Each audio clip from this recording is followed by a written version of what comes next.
যন্তর মন্তরের যে জেনজি আন্দোলন, এটা হচ্ছে ইতিহাস নির্ধারিত পথ। ইতিহাস নির্ধারিত পথ পরিত্যাগ করলেই মানুষ কিন্তু বঞ্চিত হবে, সর্বদিক দিয়ে বঞ্চিত হবে। এই যে শিক্ষিত যুবক যুবতী তারা নেট পরীক্ষার প্রস্তুতি নিচ্ছে,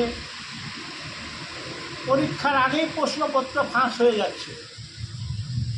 এটা কি প্রকৃতির নিয়ম?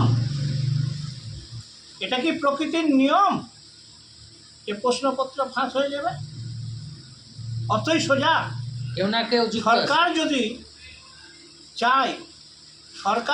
চায় তো কারো ক্ষমতা থাকলে নেট পরীক্ষার প্রশ্নপত্র ফাঁস করে দেখাক।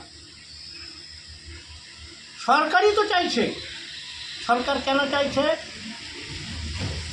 এই বিত্ত নয়, নিম্নবিত্ত পরিবারের ছেলেমেয়েরা যাতে এই সরকারি সুযোগ সুবিধাগুলো না পায়। ও যাক, কোথায় যাবে? বেসরকারি কলেজে যাবে, ডাক্তারি পড়তে, ইঞ্জিনিয়ারিং করতে। এটাই তো চাইছে সরকার। আর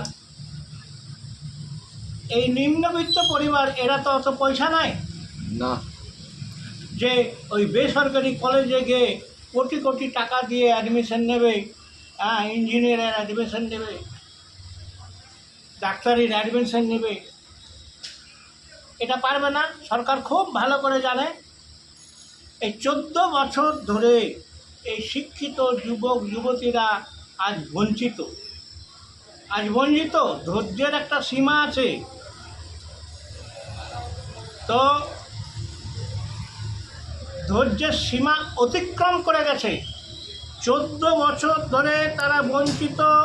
তাদের মধ্যে যে ক্ষোভ পঞ্জীভূত হয়েছে তার বহিঃপ্রকাশ হচ্ছে যন্তর মন্তর। তো আমার ধারণা, দাবি আদায় না হওয়া পর্যন্ত যন্তর মন্তর ছাড়া যাবে না। দাবি আদায় না হওয়া পর্যন্ত যন্তর মন্তর ছাড়া যাবে না। যদি ছেড়ে যায়, বাস গেল, মাঠে মারা গেল। এই শিক্ষিত যুবক যুবতীদের যে দাবি, সেটা মাঠে মারা যেতে বাধ্য।